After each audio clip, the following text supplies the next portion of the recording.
So, in the summer of 2005, I moved to Lagos, Nigeria for the summer with my best friend Jessica to save the world. And we were so excited. But immediately we knew it was going to be an interesting summer when we moved into our comfy digs at the local YMCA. And when we asked the groundskeeper to fix the lock on our door, he said to us, "Ladies, ladies, ladies, this is Nigeria. In Nigeria, God is your first line of defense. Then you come to me. Don't worry about the door." But forget about sketchy accommodation or silly worries like crime or kidnapping. Our biggest worry that summer was the traffic. Lagos, Nigeria is one of the most populated cities in Africa with over 21 million people. And I promise you, it's like they go to work every day at the same time down one road. It was common when Jessica and I were walking home from work that we would be literally diving out of the way from cars. And sometimes we were on the sidewalk when this happened. So it all culminated one afternoon when our colleague Buno, a young Nigerian woman, asked us if we wanted a ride home from work. And she was in the driver's seat, obviously. I was in the passenger seat, and Jessica was in the back seat. And we're driving along, and it is bumper to bumper traffic, and it is hot. And we've been driving for about 30 minutes, and we've only gone maybe a mile. And there's a red car in front of us. And for a moment, there's a space in front of him. And I don't know, to maybe shave 3 to 5 seconds off of our commute, Buno quickly veers to the left and cuts in front of him. And in doing so, she knocks his mirror off the side of his car. And immediately I think like, oh, fuck, we've just been in a car accident in Nigeria. This is not good. But she just rolls down the window, bzz, sorry, and keeps driving.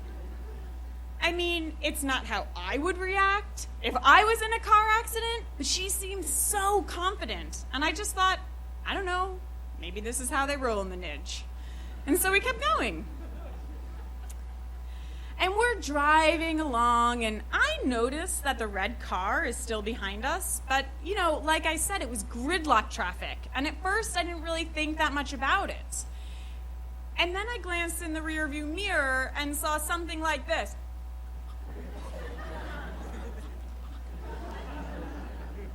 And it occurred to me, he's pissed.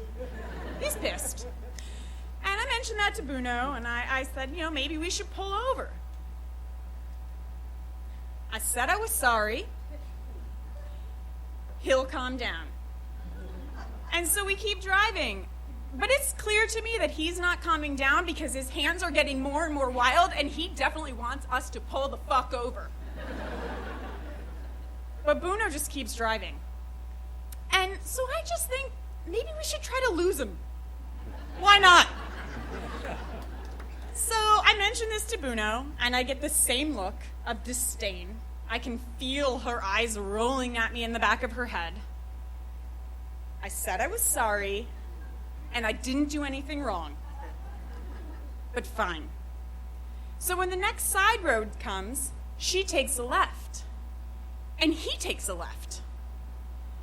And I hear Jessica in the back seat. Coincidence? So Buno takes another left, and he takes another left, and I know that it is not a coincidence. We are being followed. And Buno takes another left, and he takes another left. And then she takes a quick right back onto the main road, and miraculously, the traffic has cleared. And she doesn't say anything, but I can see her hands gripping the steering wheel, and we are going faster. And he takes another a right onto the road, and he is following us. And we're going faster, and he's going faster, and then suddenly, bam! He hits us, and we go off to the side of the road, and Buno puts the car right, and she hits the accelerator, and we're off. And he is following us, and I realize I am in a car chase. And he keeps going, and she's hitting the accelerator, and boom! boom, he hits us again, and off we go, and I'm flying into the passenger side window, and she jerks the car straight, and he pulls up next to us again, and I swear he looked at us and smiled. Before, boom, he hit us one more time, knocking us off the road. He cut us off, and we stopped still. And for a moment, the whole world stood still. And then I heard click as Bruno locked us in the car. And then suddenly 20 bystanders who had been watching the whole thing go down came rushing over to the car. And the man came out of his red car, and he was shaking his fist, and he was yelling and screaming, and he was irate, and we're in the car like this. And he's yelling, and he breaks away from the group, runs to the back of the car, opens his trunk, leans down, and everyone scatters. And in that moment, I know that he has a gun and that we're going to die. And there's nothing that I or Bruno, or for that matter, the God at the YMCA can do about it. And so I close my eyes and wait for my life to flash before them. And then I hear Jessica from the back seat yell, "Is that a car jack?" And Bruno, "What's that fool doing with a car jack?" And the relief is palpable. It's not a gun, it's just a car jack. Everything's gonna be fine. But that feeling is fleeting, because then he's taking the car jack and he's slamming it onto the windshield of our car, and he's trying to break the window. But luckily the bystanders by now have regained their composure, and they tackle him to the ground. And then they all begin to talk to each other. And they're talking to each other for a few minutes, and then two men come over to our car. "Yes? We can either decide this right here or call the cops." "Go ahead and decide this right here." And we wait.